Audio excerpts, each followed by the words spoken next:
Hello, this is Mistaken Ford, and I wanted to help those in second period especially catch up because we did not have class on Friday.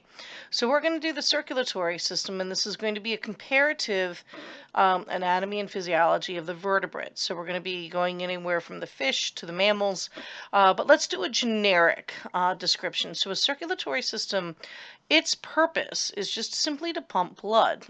We got to move that blood around. It's a fluid that's going to allow the gases to exchange oxygen and carbon dioxide. So let's talk about some of the main structures. Now, the heart is a familiar one. It's a muscular pump. We have some chambers, and one of the most important things about the heart is it's going to pump in one direction. So we have a one-way circulation. Now that makes sense. If you're trying to, here's our, generic animal, here's our little fish. If you're trying to circulate the blood around the body, it makes no sense to have one chamber of the heart pushing blood this way, only to have another chamber of the heart pushing the other way. So that's not going to work. So all of these systems, you're going to see the fact that it is circulating in a one-way direction, one direction.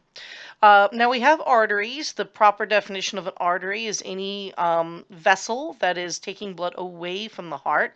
Just remember the A's, arteries away, and veins take blood back to the heart. Now, I know that you might know that arteries take oxygenated blood, and by and large they do, but there are some examples where that's not true. So we want to have a broader definition. Arteries take blood away from the heart.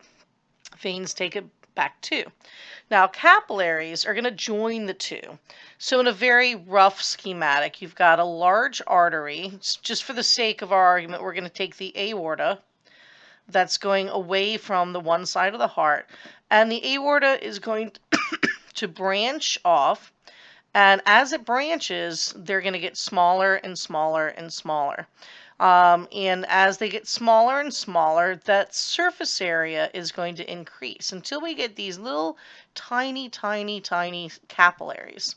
And these capillaries are going to be where the gas exchange takes place.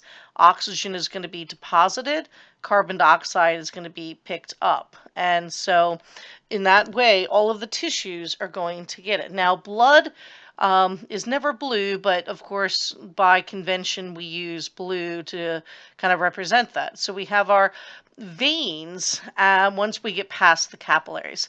Sometimes capillaries, they use purple to indicate the difference between as it exchanges gases. So sometimes you'll see them draw purple in there.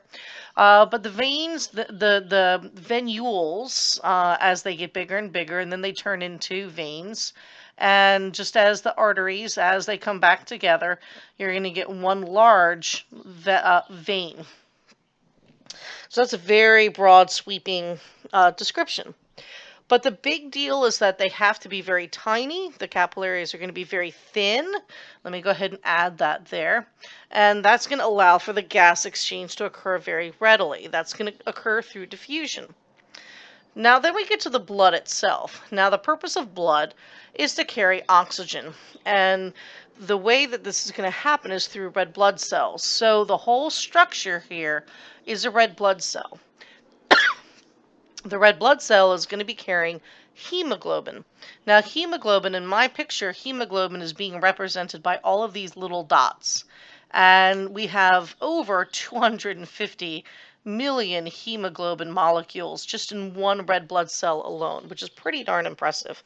And inside of the hemoglobin are going to be four iron. There's a 4 there. It's hard to see.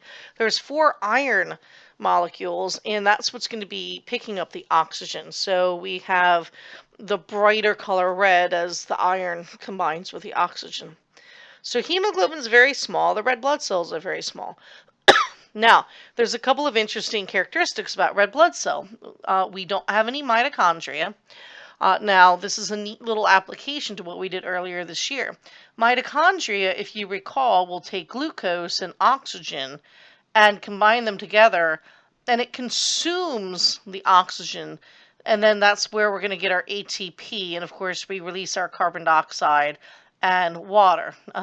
This is not balanced. This is a very generic reminder of what we did. Now, if mitochondria is going to consume our oxygen, the last we want to do is have mitochondria in the red blood cells.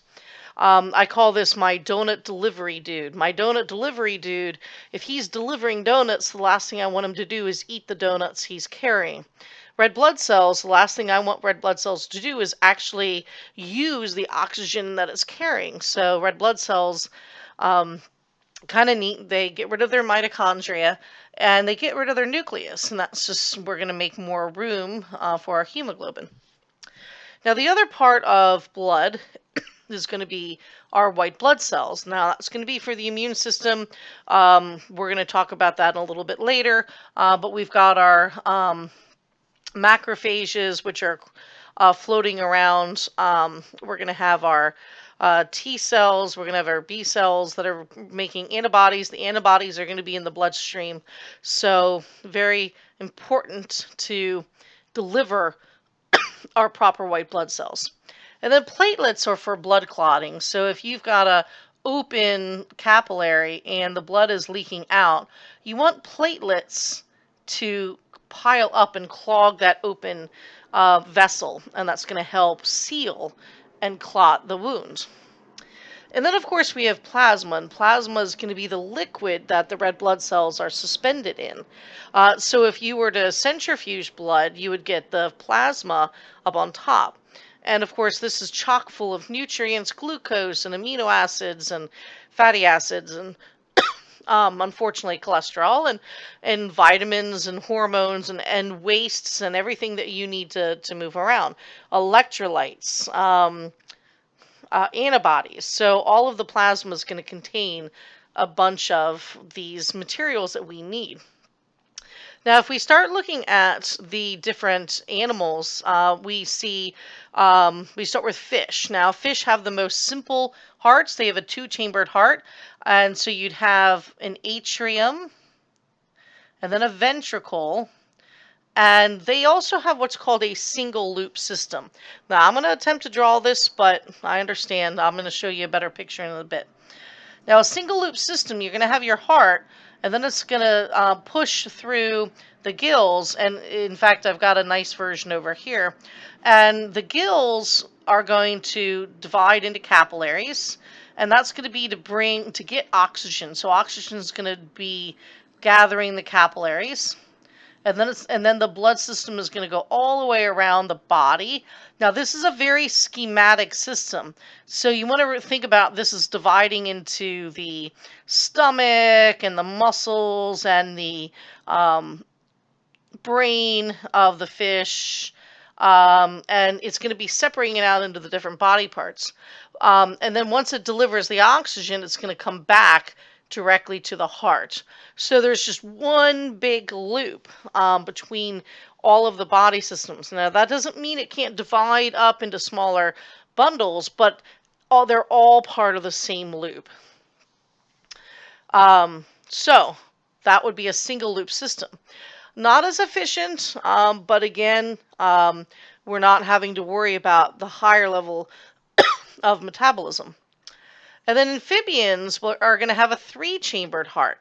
And it's also going to have a double loop circulation. Now, how is this arranged? Well, it's going to be arranged in that amphibians have two atria and one ventricle. Now, I attempted to draw it over here, but you have two atria up top, and then one ventricle down at the bottom, and then it sends it out to the rest of the body. Here is an example of a double loop. Now, this is a double loop that has four chambers, so I can show you another image tomorrow. But we have a loop going to the pulmonary circuit, going to the lungs, coming back, and then another loop going to the body and back. So a double loop has two systems to it, one going to the lungs and then one going to the body. Now, in amphibians, the only unfortunate thing is the ventricles mix oxygen-rich and oxygen-poor blood together. A little less efficient, but again, cold-blooded, not as active, so um, not as big of a worry. Now, here would be a bird or a mammal. Now, I'm going to go ahead and reduce this. So if you need to get the labeling, what you want to do is just go ahead and hit pause. And you'll notice that I did use different colors. You're welcome to do the same. They do mean something. All of the blue is part of the pulmonary circuit. And you'll notice a lot of the words have pulmonary in it. So the pulmonary circuit, this is going to go to the lungs. And so that's what pulmonary indicates. So it's going to go to the lungs. And then everything in the red is going to be the systemic. Now, that basically means the body systems. So your brain, your stomach, your kidneys, all of your glands, that's where it's going to go. Now, in a very, very basic introductory version, I'm going to show you how the heart beats. So anytime a four-chambered heart beats, the atria have to contract simultaneously. Then what they're going to be doing is over here, they're pushing blood down into the ventricles. Over on the left side, they're going to be pushing blood down into the ventricles. So both atria contract and put blood down in the ventricles. And of course, there's this big septum right in the middle. So the right and left sides of the heart don't actually mix. So blood gets pushed down into the ventricles, and then the ventricles contract, both ventricles, and as they contract, they push blood up and out. So you'll notice it's like making two letter V's, down and up. I'm going to make mine pretty messy here.